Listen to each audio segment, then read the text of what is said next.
welcome. I was just thinking. Well, welcome to DigitalImages. Hopefully, you'll take the DigitalImages home with you as one of the technologies. So, what might following simulations and all of the rich like the simulations that you can run from Excel, what might we mean, since we're coming from science, with digital images? Anybody take a guess?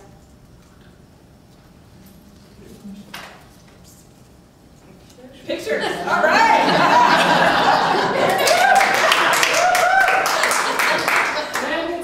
Yeah. All right. Yay. So we really mean pictures, right? Visualization. So could they be? Everybody's thinking you guys are so smart. There has to be a bigger answer. No. So digital pictures, right? Could they be pictures that students take with their phones? Yes. Yes. Right. Could they be pictures that you find perhaps on images.google.com? Yes. Yes. Okay. So in particular, this is a pretty accessible technology, right? But so we've got the T part.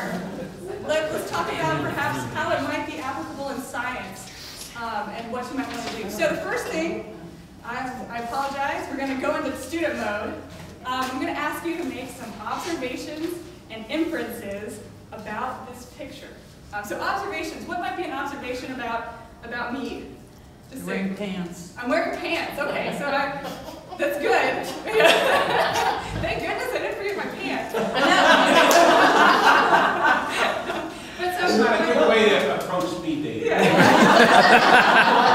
Or is it? That's contextual. So I've got okay, what color might they be? White, white or tan. I've got a Shirt on. purple, thank you, yeah, purple shirt on. I've got black. So observations are something where you describe, like color, or you can, try to, or you can maybe notice something with your senses, right? So what might inferences be? I like solid colors. So what made you think that? Your top is solid and the answer is solid. Very nice. Okay. Yeah. So you like solid colors. So based on what your observations that everybody was making, right? You can make an inference about me. So what about trying this out? Oh, usually this shows up really well. I apologize. That's too bad. Maybe we'll do this. So what are some observations? So we've got a picture of the moon. What are some observations that you might make? It's got crater. It's got some, you could maybe call it crater. So sometimes, you might want to, you could infer. It also depends on, what they are. So we've got some dimples. Some dimples. Or if we want to get even more specific, we've got some roundish looking indentations. Right? And if we say that this is on the moon, this is on the moon, right? So if I were to ask you to make an inference about perhaps which crater do you think was the most recently formed? Which one might you think is the most recently formed? The one that's most round. Most round? Okay, so we've got some things from most round. The deepest. The deepest? Okay, maybe the deepest. It's overlapping other ones. Maybe the one that's overlapping, having to do with the one that's most recent. One that's still most rigid and Sharp. The one that's most sharp. There's no erosion on the moon, so none of this work. I'm sorry. There's no erosion on the moon.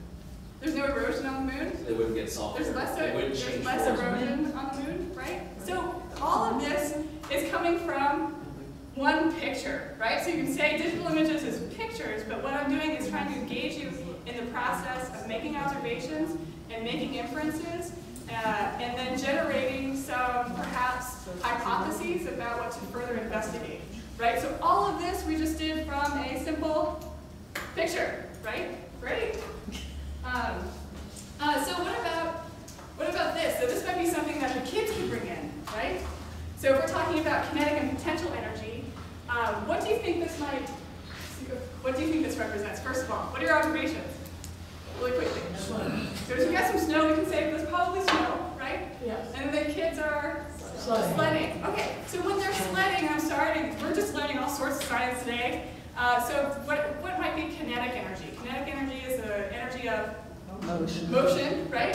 And then potential energy is before the motion. Yeah, all right. So potential is stored energy, right? So you can start to talk about things like energy as you come down. The kids come down from the slide as they're moving. They've got some certain potential energy at the top of the hill, right? And it turns into kinetic energy as they're sliding down. And this is all something that you can get into a discussion with. It's just simple images. So another thing is, digital images can also, what were some of the reasons why we used simulations? Can you guys remember? To visualize things you can't see in real life. To visualize things, all right, perfect. So giving students multiple representations, right? This is one of the big themes for CanVid. So it can be simulations, it can also just be an image, right? So what do you think this is doing? You want to take a guess? No? Yeah, so this is actually an infrared camera, an infrared picture of the same model house. And so in this activity, students are actually building their houses and then taking infrared pictures of it to see how heat goes through their house, right? So you can see that up on the roof, it gets really hot upstairs during the summer in my house. Why might that happen? And it can help students sort of investigate these types of scientific questions. And so we'll do I'll stop this, but you can imagine. So you can going through, why does metal feel cold? Now this is really difficult. Talking about what order of operations for, third, fourth, fifth, sixth, all the way through. Talk about heat, conductivity, convection. These are, I know they're at least, I think it's 6th, 7th, and 8th. In some way, the standards of learning for life science, physical science, and earth science. But it's really, really difficult for students to understand about heat and heat transfer. And one of the biggest problems that the researchers found is because students can't see it, right? So I touch metal, or I touch wood, right? And it feels colder. So the metal's got to be colder, right? But because I can't really see how heat is transferring through. So just using simple images and going through some inquiry activities, like, what do you think this might look like, can really help students see, like, ooh, well, what's happening here with my fingers? What happens after you take it out? And what's a picture of my thumbs after I take them out? So you can really start to engage them in these rich inquiry activities. Okay, so with that, I'm going to turn it over to Yash because we have put some of these activities into the curriculum packages for CanVid. And so he will guide you through the digital images portion of the CanVid package. Illustration, I'm sorry. I'm trying to get the lingo down. Okay. Yeah. And before I even do this, in my past life, I taught chemistry, and I know we're saying digital images, but don't let that limit your imagination to be digital media in general.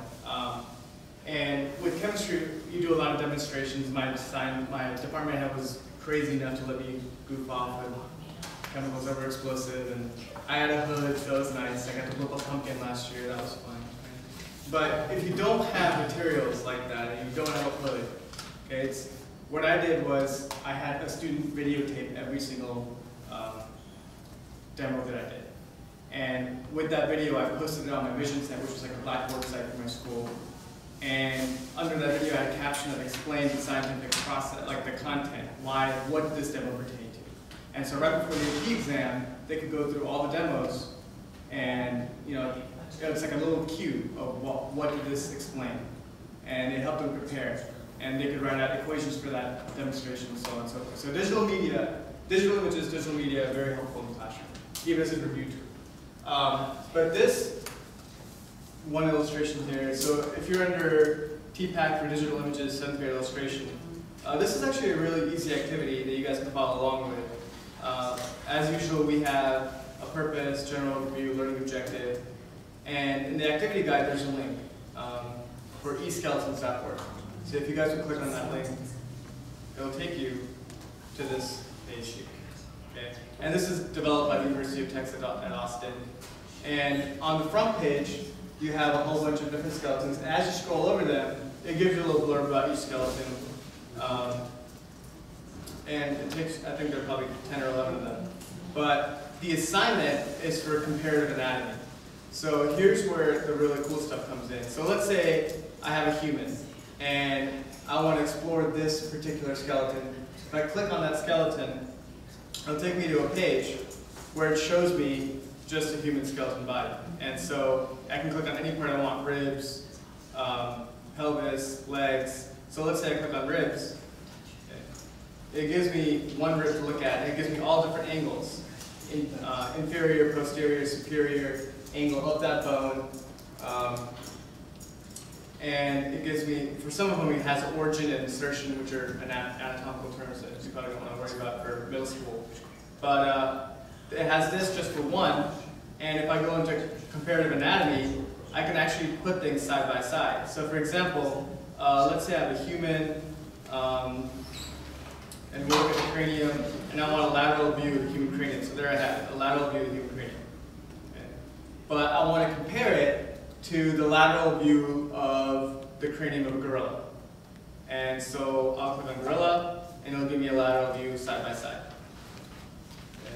And zoomed in portion of it, so you can look at it and look at differences between the two craniums. You can change views to posterior, superior, whatever you want. So that way, you can compare things, and since you have large images, you have a lot of detail that students can zoom into and try to develop their own ideas about similarities in anatomy or differences, and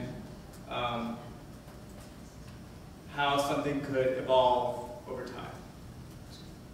So anyway, there's an assignment that I wrote, I'm sorry, I didn't write this one, that a previous colleague wrote that'll take you through the website and kind of give you a hands-on feel for it under the Try It section, under Try Digital Images. So this is just a general overview. So why don't you actually try for the next 5 minutes, just kind of get your hands dirty a little bit, looking at some pictures, and then perhaps during this time you could discuss with the other people at your table how you might be able to facilitate or be able to use some digital images, and we'll come around and answer any questions.